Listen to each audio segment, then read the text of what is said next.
Hi students, unit 4 electromagnetic induction and AC. इसमें हम लोग डिस्कस कर रहे थे अल्टरनेटिंग करंट। आज हम लोग बिल्कुल लास्ट में पहुंच चुके हैं कि अगर हमारे पास कई बार अगर हम लोगों को पावर ट्रांसमिशन करना है, इलेक्ट्रिसिटी प्रोड्यूस करके पावर हाउस से एक शहर से दूसरे शहर में भेजना है, तो हम लोग क्या कर सकते हैं। मान लीजिए कि पावर हाउस ये है और आपको यहाँ से यहाँ भेजना है इलेक्ट्रिसिटी को। तो अगर मान लीजिए मैं आपसे कहूँ कि हमने जो पावर यहाँ पर जनरेट की है,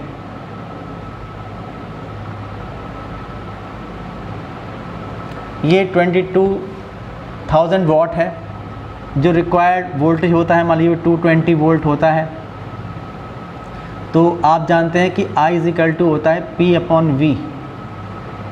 तो P की जगह 22,000 अपॉन V 220, तो 100 एम्पियर।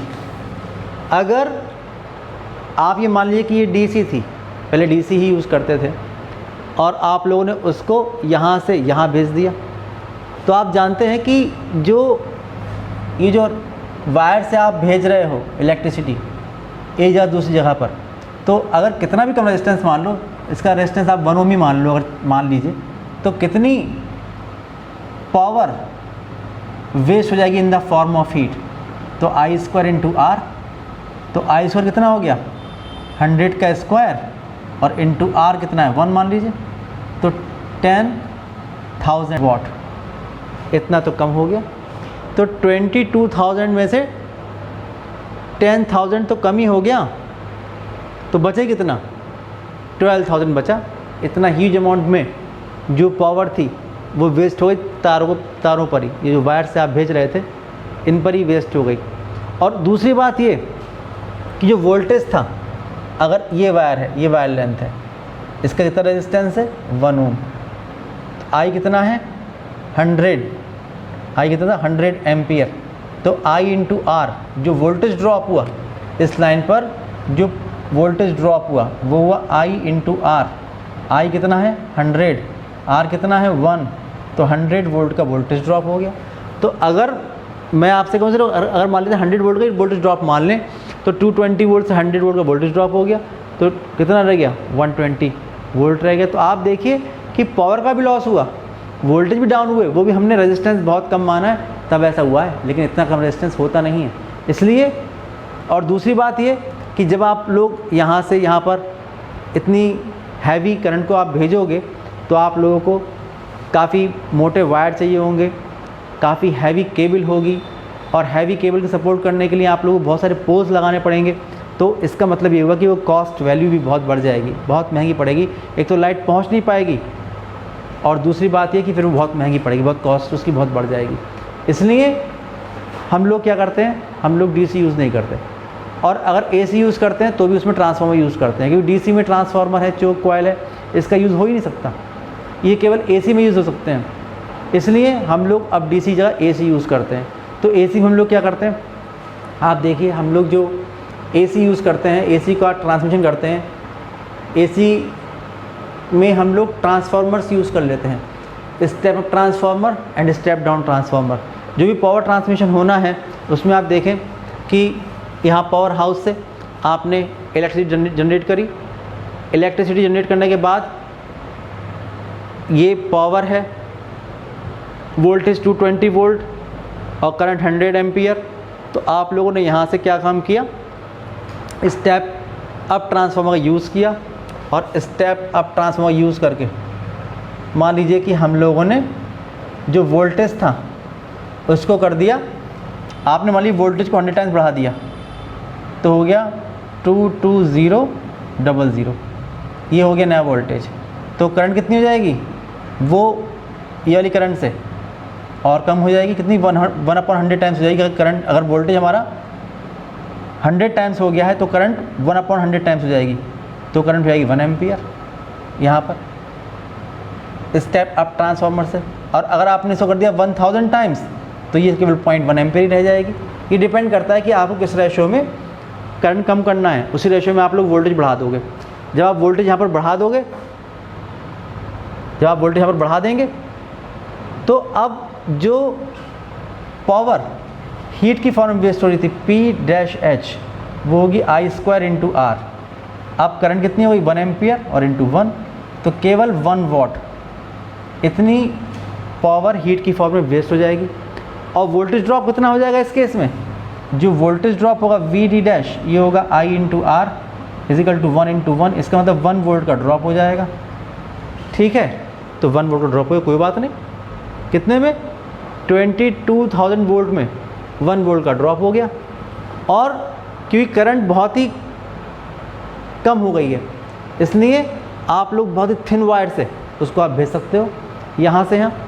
और उसके बाद जब आपने यहाँ पर भेज दिया, जब यहाँ पर आपको वो लाइट रिसीव करनी है, यहाँ पर पहुँच गई इलेक्ट्रिसिटी, तो आप लोग क्या करोगे, वोल्टेज फिर से कम कर दोगे और करंट उसी रेशियो में बढ़ जाएगी। यहाँ पहुँच के 22,000 में से 1 वोल्ट वोल्टेज कम हो गया, जब उसको यानी रहा अप्रॉक्सीमेटली 22,000 ही रहा, उसको आपने 1/100 टाइम्स कर दिया तो 220 वोल्ट हो गया। करंट 1 एम्पियर थी, उसको आपने 100 टाइम्स कर दिया तो 100 एम्पियर हो गई। फिर से यहाँ पर आप लोगों को वही वैल्यू मिल गई। इसका मतलब यहाँ पर आपने जो भेजा उससे पावर लॉस भी नहीं हुआ, उससे वोल्टेज बहुत ज़्यादा ड्रॉप नहीं हुए और पावर का भी लॉस नहीं हुआ। ये तीनों चीज़ों का फ़ायदा हम लोगों को मिल गया। लेकिन ये केवल तभी पॉसिबल है अगर हम लोग जो ट्रांसमिशन कर रहे हैं वो अल्टरनेटिंग करंट का हो, क्योंकि डायरेक्ट करंट में ये सारी फैसिलिटीज़ अवेलेबल नहीं होंगी। जो ट्रांसफार्मर है उसको आप लोग केवल AC में यूज़ कर सकते हो, DC में आप उसको यूज़ नहीं कर सकते हो। तो आप देख रहे हैं कि AC को यूज़ करना ज़्यादा बेनिफिशियल है DC के मुकाबले। आप देखिए कि पहली बात ये कि यहाँ पर हम लोग लॉन्ग डिस्टेंस पावर ट्रांसमिट कर सकते हैं अगर हम लोग कर रहे हैं AC का without much loss of power. दूसरी बात ये वोल्टेज ड्रॉप भी नहीं हुआ। तीसरी बात ये कि हम लोगों को बहुत हैवी लाइन यूज़ नहीं करनी पड़ी, जो पोल वगैरह लगाते कॉस्ट बच गई उसकी। उसके अलावा देखिए जो ट्रांसफार्मर्स हैं और जो चोक कॉइल हैं वो हम लोग DC में यूज़ नहीं कर सकते, वहाँ पर फ्लक्स चेंज होता नहीं है, इसलिए हम लोग केवल उन्हें AC में यूज़ कर सकते हैं। करंट को कंट्रोल करने के लिए ट्यूबलाइट में हम लोग यूज़ करते हैं चोक कॉइल, जो वहाँ पर करंट को कंट्रोल करता है। बहुत ही कम पावर डिसिपेशन पर ट्यूबलाइट जल जाया करती है AC पर। फ़ैन में हम लोग कंडेंसर यूज़ करते हैं, कैपेसिटर यूज़ करते हैं। और आप देखिए C सर्किट होता है, वहाँ पर भी जो एवरेज पावर है फॉर 1 कंप्लीट साइकिल वो 0, लेकिन वहाँ पर थोड़ा बहुत रेजिस्टेंस होता है, इसलिए बहुत ही कम पावर डिसिपेशन पर फ़ैन चल जाया करता है। इसी तरीके से आप देखिए कि अगर हम लोग ये जो हमारे पास जो भी चोक कॉइल हैं या ट्रांसफार्मर है, अगर हम यूज़ नहीं करेंगे इसको, अगर हम लोग DC यूज़ कर रहे हैं तो वहाँ पर यूज़ नहीं कर सकते, तो वहाँ पर हम लोग रियोस्टेट का इस्तेमाल करते हैं करंट को कंट्रोल करने के लिए। लेकिन वहाँ पर पावर सेविंग नहीं होती। फिर यहाँ पर हम लोग जो चोक कॉइल अगर यूज़ कर रहे हैं या कंडेंसर यूज़ कर रहे हैं, तो अगर हम करंट को कंट्रोल कर रहे हैं, हमने अगर XL या XC बढ़ा दिया सर्किट में, तो आप देख रहे हैं वहाँ पर पावर सेविंग हो रही है। लेकिन अगर हम लोग रिहोस्टेड यूज़ करते हैं तो रिहोस्टेड में जो भी अगर आप करंट को कंट्रोल भी कर रहे हैं तो रेजिस्टेंस पर जो पावर है वो in the form of heat उसका वेस्टेज हो जाया करता है। आप देखिए कि अगर हम लोग यूज़ कर रहे हैं, कुछ इंस्ट्रूमेंट यूज़ कर रहे हैं, तो जो AC के इंस्ट्रूमेंट्स होते हैं वो DC वाले इंस्ट्रूमेंट के मुकाबले बेटर होते हैं। जो इलेक्ट्रिक मोटर वगैरह होते हैं मतलब कन्वीनियंट होते हैं, ज़्यादा ड्यूरेबल होते हैं। जो AC मोटर्स होते हैं वो DC मोटर्स के मुकाबले ज़्यादा कन्वीनियंट होते हैं और ड्यूरेबल होते हैं। उसके अलावा कहीं कहीं ज़रूरत पड़ती है DC की, जैसे कि इलेक्ट्रोलाइट वगैरह है, बैटरी चार्ज करनी है आप लोगों को, तो आप लोगों को वहाँ पर DC चाहिए। तो हम लोग बहुत ही ईजीली AC को DC में with the help of rectifier convert कर सकते हैं, इसलिए AC को यूज़ करना बहुत बेनिफिशियल। AC को यूज़ करने के कुछ डिसएडवांटेजेस भी हमारे पास हैं।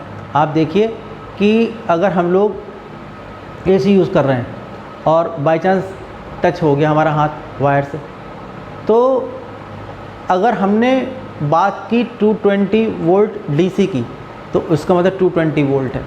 लेकिन अगर हमने बात की 220 वोल्ट अगर हमने बात की 220 वोल्ट DC की तो इसका मतलब कि वहाँ पर जो आपको इलेक्ट्रिक शॉक लगा वो 220 वोल्ट का लगा। अगर हमने बात करी 220 वोल्ट एसी की, तो वो तो उसकी कौन सी वैल्यू, आरएमएस वैल्यू, उसकी पीक वैल्यू कितनी है 220√2, ये उसकी पीक वैल्यू है, यानी 220 मल्टीप्लाइड बाई 1.414, इसलिए जो एसी है वो ज़्यादा डेंजरस है।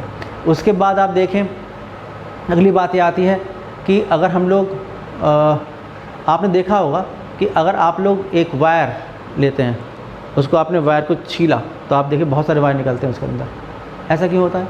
ऐसा इसलिए होता है कि जो एसी होती है वो वायर के अंदर फ्लो नहीं होती, वो केवल सरफेस से फ्लो होती है, तो हमें वायर का सरफेस एरिया बढ़ाना पड़ता है। इसलिए हम लोग क्या करते हैं, एक थिक वायर ना लेकर बहुत सारे थिन वायर्स लेते हैं जिनका सरफेस एरिया बढ़ जाया करता है और उसको मिलाकर एक वायर बना देते हैं। तो ये इसका डिसएडवांटेज है एसी को यूज़ करने का, लेकिन फ़ायदे ज़्यादा हैं, नुकसान कम है, इसलिए हम लोग एसी को ही ज़्यादा यूज़ करते हैं।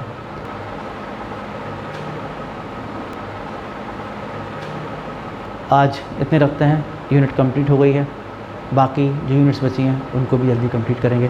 तब तक के लिए बाय बाय।